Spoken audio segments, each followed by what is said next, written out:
മാഷെ നമസ്തേ. നമസ്കാരം. പറഞ്ഞോളൂ. അന്യോന്യ ഔട്ട്ലേഴ്സിലേക്ക് സ്വാഗതം. ഇന്ന് നീതി ലേറ്റസ്റ്റ് ടോക്കിന് സംസാരിക്കാൻ വേണ്ടിയാണ് മാഷ് ഇവിടെ എത്തിയത്. അതുകൊണ്ടാണ് ഞങ്ങൾക്ക് ഇങ്ങനെ ഒരു ഓപ്പർച്യൂണിറ്റി കിട്ടിയത്. അതിൽ വളരെ വളരെ നന്ദി ആദ്യം പറയുകയാണ്. സന്തോഷമുണ്ട് എനിക്ക്.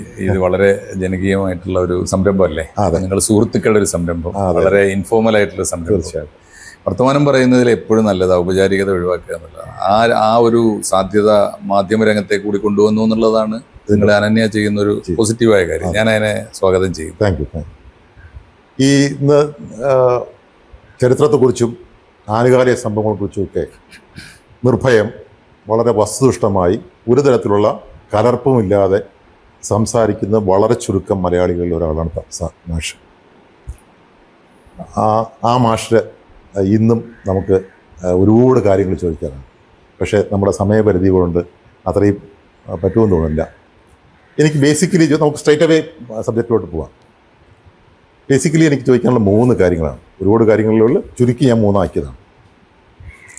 ഒന്ന്, നമ്മുടെ ഈ സെക്കുലറിസം, മതേതരത്വം ഇന്ന് പുനർവായനയ്ക്ക് അല്ലെങ്കിൽ ആഖ്യാനത്തിന് പാത്രീഭവിച്ചുകൊണ്ടിരിക്കുകയാണോ? ഇപ്പോൾ ഒരിക്കൽ ഒരാൾ പറഞ്ഞ എനിക്ക് ഓർമ്മയുണ്ട്, India is the only country where the majority is being persecuted. അത് എത്രത്തോളം ശരിയാണ്? അതിന് മാഷിൻ്റെ അഭിപ്രായം. പിന്നൊന്ന്, നമ്മുടെ പോളിസി ഡിസിഷൻസ്, നമ്മുടെ ഒരു സർക്കാർ എങ്ങനെ ഭരിക്കണം, എന്തായിരിക്കണം അവരുടെ പോളിസീസ് എന്നൊക്കെ തീരുമാനിക്കുന്നത് ഇന്ന് മീഡിയ ഹൗസുകളിലാണോ എന്ന് സംശയം നമുക്ക് പലപ്പോഴും വരാറുണ്ട്. അതിന് മാഷിൻ്റെ അഭിപ്രായം.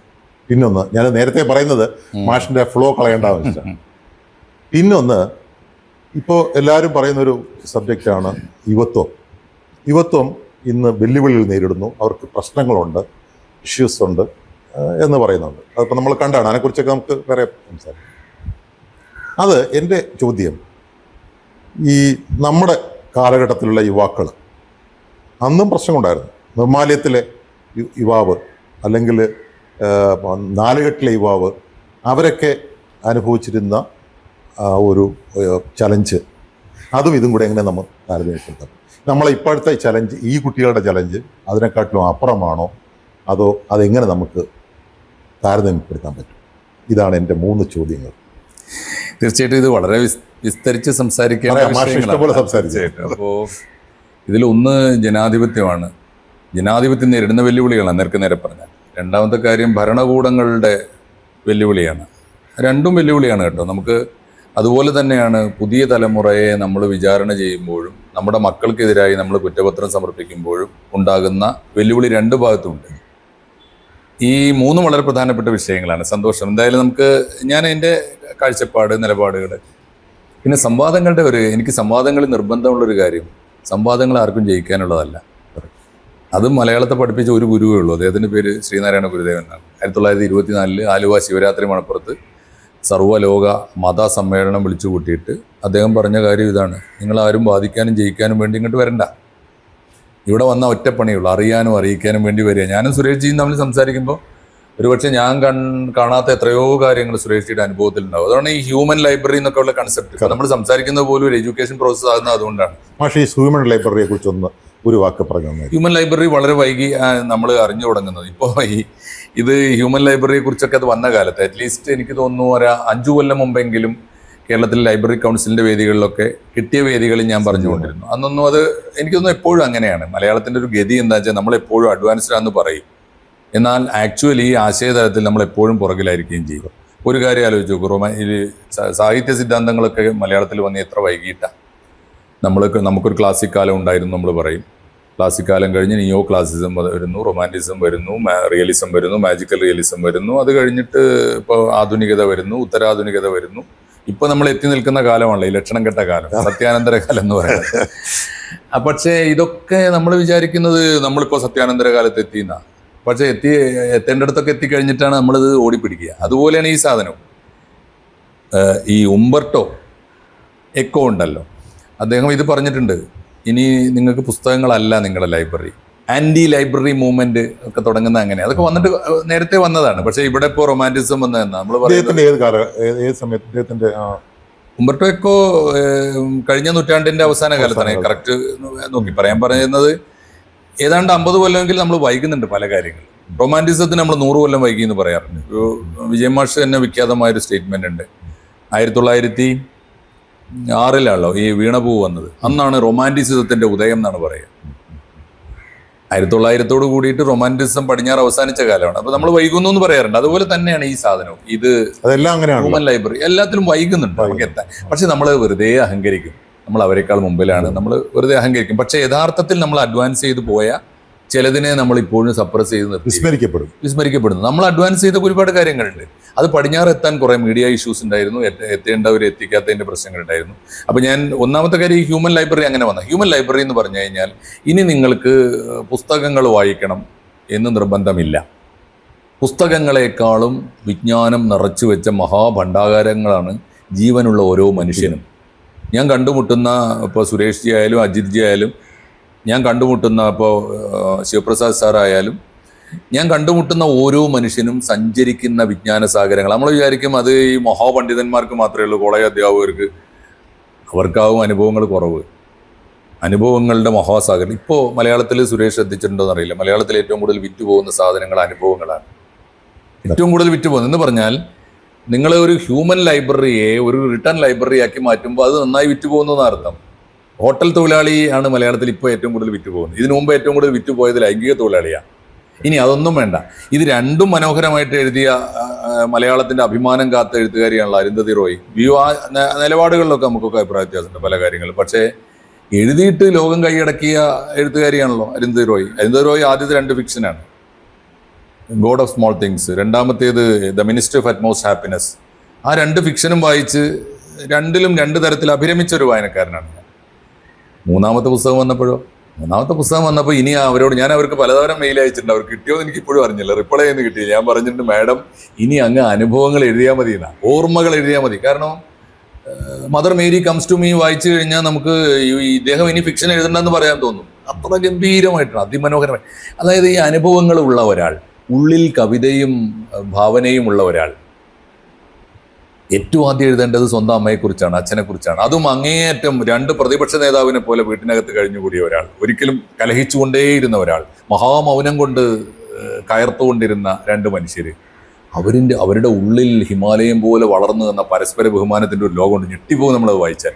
മാത്രമല്ല ആ പുസ്തകത്തിൻ്റെ ഓർമ്മകളിലൂടെ കടന്നുപോയാൽ നമ്മൾ ഈ പല ലോകങ്ങളിലേക്കും കടന്നു കയറാൻ പറ്റും. പല ലോകങ്ങളും അവരുടെ ഉള്ളിലുണ്ട്.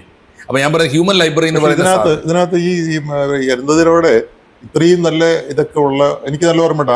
പിന്നെ ഗോഡ് ഓഫ് ദ സ്മോൾ തിങ്സിൽ ഈ നമ്മുടെ ഇവിടെ വായിന്ന് വരുന്ന ചാളുവ എന്ന് പറയുന്ന സാധനമുണ്ട് നമ്മുടെ ലോക്കൽ ലാംഗ്വേജിൽ. അതിങ്ങനെ ഈ കൈ കൊണ്ട് പിന്നെ തുടച്ച് തന്നെ അവര് പറയുന്നുണ്ട്. അതൊക്കെ വളരെ ആക്റ്റീവ്. പക്ഷെ ഇത്രയും നല്ല ഇതുള്ള ഒരു ഓതർ നമ്മുടെ ഒരു ആന്റി നാഷണൽ ആയിട്ട് മാറുന്ന ഒരു അവസ്ഥ നമുക്കൊരു ഖേദകരമല്ലേ? അത് തീർച്ചയായിട്ടും. അത് ഞാൻ പറയുന്നത് എല്ലാ മനുഷ്യനോടും നമുക്ക് എന്തുകൊണ്ടായിരിക്കാം അങ്ങനെ ഒരു അവരിവിടുന്ന് 2 പല കാര്യങ്ങളുണ്ട്, പല കാരണങ്ങളുണ്ട്. ഒന്ന്, അവർ കുടുംബത്തിൽ നിന്ന് ഇന്ത്യൻ സംസ്കാരത്തിന്റെ ഏറ്റവും വലിയ മഹത്വമായിട്ട് ഡൊണാൾഡ് ട്രംപ് ഏറ്റവും ഒടുവിൽ തിരിച്ചറിഞ്ഞ കാര്യം എന്താണെന്നറിയോ? കുടുംബ ബന്ധത്തിന്റെ വിലയാണ്. ഡൊണാൾഡ് ട്രംപ് പറയുന്നത്, ഡൊണാൾഡ് ട്രംപിന് ഏറ്റവും കൂടുതൽ ദേഷ്യം ആരോടാ? എന്തിനാണ് ഈ H1B1 വിസ എന്നൊക്കെ പറഞ്ഞിട്ട് നിയന്ത്രണം ഉണ്ടാക്കി ഇന്ത്യക്കാരെ കണ്ടുകൂടാ? എന്താ കാരണം എന്നറിയോ? അമേരിക്കയിൽ ഇരുന്നു കൊണ്ട് ഏറ്റവും വലിയ ശമ്പളം വാങ്ങുന്ന മനുഷ്യരിൽ ആദ്യത്തെ 25 പേരെങ്കിലും ഇന്ത്യക്കാരാണ്. ഞങ്ങളൊരു വീഡിയോയിൽ പറഞ്ഞു, അസൂയാണ് ബേസിക് അസൂയാണ്. അതിന് അദ്ദേഹം പറഞ്ഞ കാരണം. പക്ഷെ സത്യസന്ധമായി അമേരിക്കൻ ഈ സ്റ്റേറ്റ് ഡിപ്പാർട്ട്മെന്റ് അതിന് വിശദീകരണം കൊടുത്തിട്ടുണ്ട്. അവരെ വസ്തുനിഷ്ഠമായിട്ട് നമ്മൾ തടയുന്നതിൽ അർത്ഥമില്ല. 2 കാരണം കൊണ്ടാണ്. ഒന്ന്, അമേരിക്കൻ കമ്പനികളുടെ CEO പദവിയിലാണ് സർ. അതിനേക്കാൾ വലിയൊരു പോസ്റ്റ് കൊടുക്കാണ്ടോ ഒരു കമ്പനിയിൽ? CEO പദവിയിൽ ഇന്ത്യക്കാരെ. എന്താ കാരണം? വിശ്വാസ്യത. അവർ പറ്റിച്ചിട്ട് പോവില്ല. അവർക്ക് സത്യമാണ് ദൈവം. ആ വിശ്വാസമുണ്ട്. ഇതിനാണ് ഇന്ത്യൻനെസ് എന്ന് പറയുന്നത്. ഞാൻ ഈ ഇന്ത്യയെ ബഹുമാനിക്കുന്ന ഒരു കാര്യം. രണ്ടാമത്തെ കാര്യം, നിങ്ങളിപ്പോൾ സുരേഷ് ജിയും വൈഫും കൂടി വിദേശത്ത് പോകും. 2 പേരും ഒരുപോലെ പണിയെടുക്കും. ഒരാളുടെ ശമ്പളം കൊണ്ട് നിങ്ങൾക്ക് ജീവിക്കാൻ പറ്റും, ഒരാളുടെ ശമ്പളം മിച്ചം വെക്കും. എന്നിട്ട് 10 കൊല്ലം കഴിയുമ്പോൾ അമേരിക്കയുടെ അസറ്റ് എടുക്കുമ്പോൾ നിങ്ങളുടെ സമ്പാദ്യം മികച്ചു നിൽക്കും. അതൊക്കെയാണ് കാരണം. അപ്പൊ ഞാൻ പറയുന്ന ഇത് ഈ കുടുംബ മൂല്യങ്ങൾക്ക് കൊടുക്കുന്ന ബഹുമാനം ഉണ്ടല്ലോ, അതില്ലാതെ പോയി ഇവർ. അത് നിങ്ങൾ എപ്പോഴെങ്കിലും ശ്രദ്ധിച്ചിട്ടുണ്ടോ? ഞാൻ സാംസ്കാരിക രംഗത്ത് ഒരുപാട് സാധനങ്ങളുണ്ട്. ഇപ്പോൾ കണ്ണീർപ്പാടം പോലൊരു കവിത ലോകത്തിൽ വേറെ എവിടെയും വരില്ല. ദുബായ് കത്ത് പോലൊരു പാട്ട് വേറെ എവിടെയും വരില്ല. എന്താ കാരണം എന്നറിയോ? ഈ വീട്ടിലിരിക്കുന്ന ഭാര്യയെ അല്ലെങ്കിൽ കുടുംബത്തെ അങ്ങേയറ്റ ആദരവോടെ കണ്ടുകൊണ്ട് ഈ കുടുംബത്തിന് വേണ്ടി അന്യനാട്ടിൽ ചെന്ന് കഷ്ടപ്പെടുന്നവന് മാത്രമേ അത് എഴുതാൻ പറ്റുള്ളൂ. ചെല്ലുന്നിടത്തൊക്കെ ചെന്നിട്ട് ഈ താൽക്കാലിക സംവിധാനങ്ങൾ ഉണ്ടാക്കുന്ന ആളുകളുണ്ട്, അത്തരം രാജ്യക്കാരുണ്ട്. അവർക്കത് മനസ്സിലാവില്ല. ഈ ഒരു സംഗതി ഞാൻ പറയുന്നത് ഇതിൽ കുടുംബത്തിൽ നിന്ന് എടുത്തെറിയപ്പെടുന്നു. നമ്മൾ പറഞ്ഞ അരുന്ധതിയിലേക്ക് തിരിച്ചു വന്നാൽ അവർ ചെറുപ്പത്തിലെ കുടുംബത്തിൽ നിന്ന് എടുത്തെറിയപ്പെട്ട ആളാണ്. അവരോട് എന്തുകൊണ്ട് അങ്ങനെ മേരി റോയ് പെരുമാറിയെന്ന് ചോദിച്ചാൽ മേരി റോയുടെ ജീവിതം പഠിച്ചാലേ മനസ്സിലാവുള്ളൂ. അയ്യപ്പ പണിക്കർ സാറ് പറഞ്ഞിട്ടുണ്ട് പണ്ട്, നിങ്ങൾ ഈ മെച്ചൂരിറ്റി എന്ന് പറയുന്ന സാധനം എന്താണ് അറിയാലോ, ഇംഗ്ലീഷ് കോഴ്സ് പറയുന്നല്ലേ. മെച്ചൂരിറ്റിയെ കുറിച്ച് അദ്ദേഹം അതിമനോഹരമായിട്ട് പറയുന്നുണ്ട്. മെച്ചൂരിറ്റി എന്ന് പറഞ്ഞാൽ സുരേഷ് ജി എന്താണ് എന്ന് ഞാൻ എൻ്റെ കണ്ണുകൊണ്ട് കാണുമ്പോൾ എനിക്ക് മെച്ചൂരിറ്റി ഇല്ല, പക്വതയില്ല. മലപ്പുറത്തെ കൊണ്ടോട്ടിയിൽ പിറന്ന അഹമ്മദ് മാഷ് എങ്ങനെ ഇങ്ങനെയൊക്കെ ആയി എന്ന് ആലോചിക്കാൻ സാധിക്കണമെങ്കിൽ അഹമ്മദ് മാഷ് പിറന്ന സാഹചര്യത്തെ പഠിച്ച് അഹമ്മദ് മാഷിന്റെ കണ്ണുകൊണ്ട് അഹമ്മദ് മാഷെ കാണാൻ സുരേഷിന് സാധിക്കുമ്പോഴാണ് മെച്ചൂരിറ്റി. എന്നാൽ അതുവരെ എത്തിയിട്ടില്ല. അപ്പൊ അങ്ങനെയാണ് മേരി റോയ്. എങ്ങനെയാണ് അവരനുഭവിച്ച കഷ്ടപ്പാട് എത്രയാണ്. ഈ Mother Mary comes to me വായിച്ച് എനിക്ക് കരഞ്ഞു പോയത് ഞാൻ പലപ്പോഴും അവരുടെ ഭാഗത്തായി പോയി.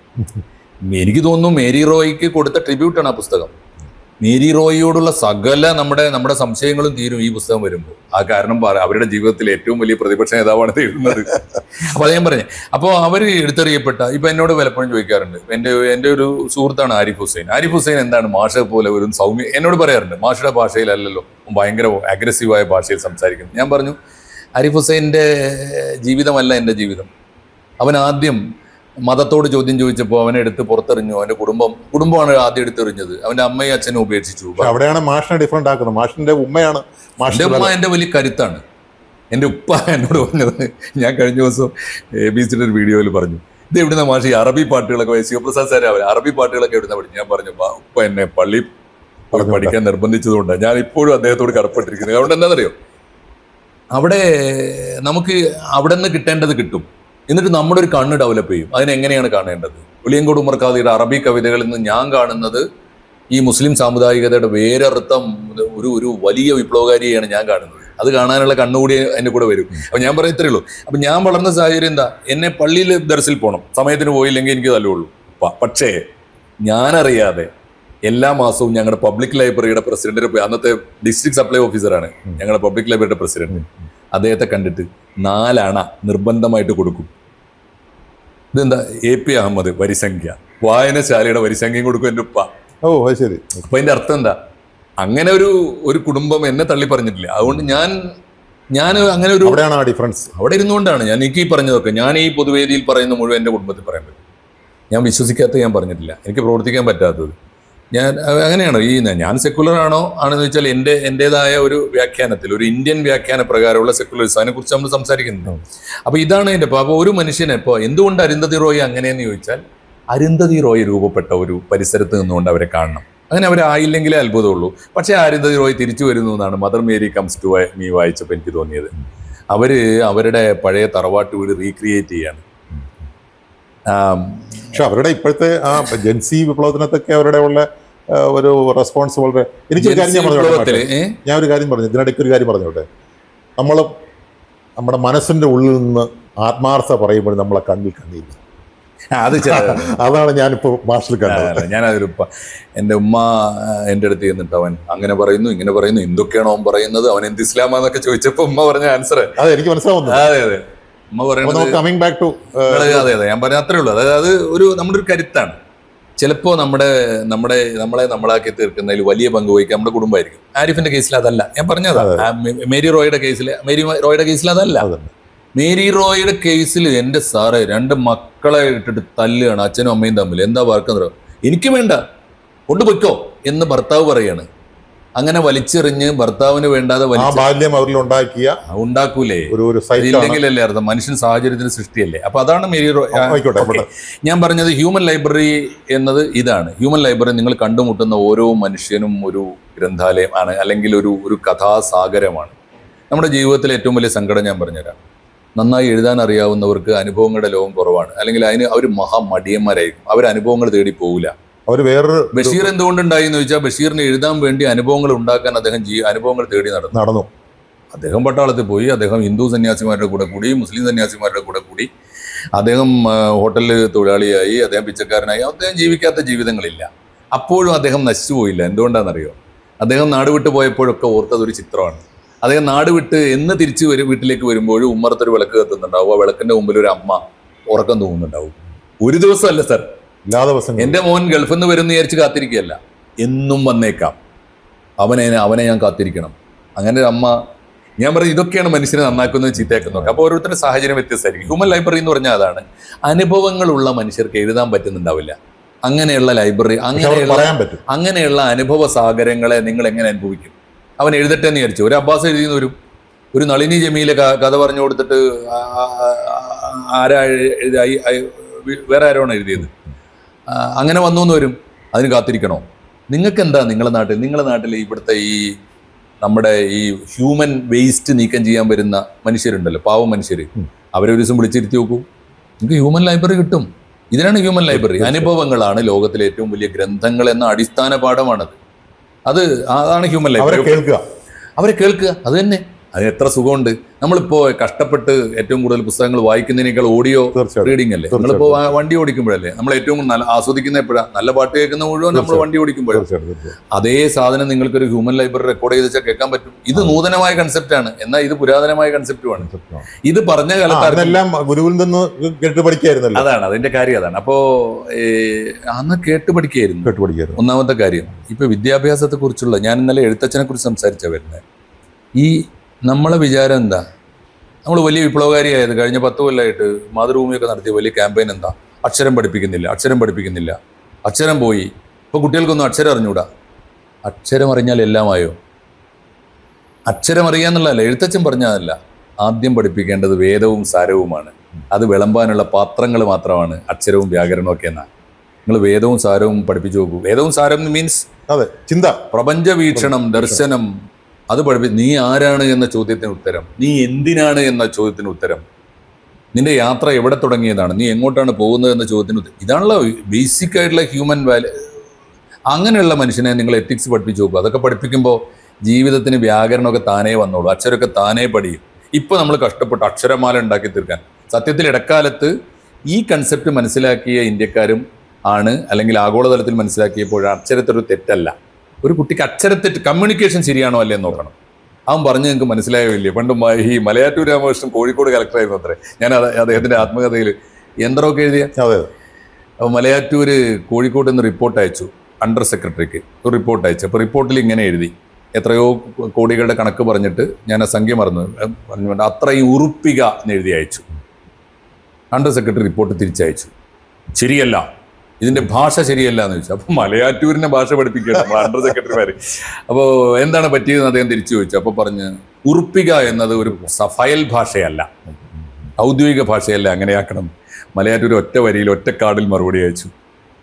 ഞാൻ ഉദ്ദേശിച്ചത് രൂപയാണെന്ന് അങ്ങേക്ക് മനസ്സിലായല്ലോ, അതേ ഞാൻ ഉദ്ദേശിച്ചുള്ളൂ. ഇത് അങ്ങനെയാണ് ഞാൻ പറയുന്നത്. ഇത്രയ്ക്കുള്ളതിൻ്റെ കാര്യം. അപ്പോൾ ഈ തരത്തിൽ മനുഷ്യനോട് സംസാരിക്കാൻ കഴിയുന്ന തരത്തിലുള്ള മാറ്റം വരിക. അപ്പോൾ അതാണ് ഈ ഹ്യൂമൻ ലൈബ്രറിയുടെ കാര്യം.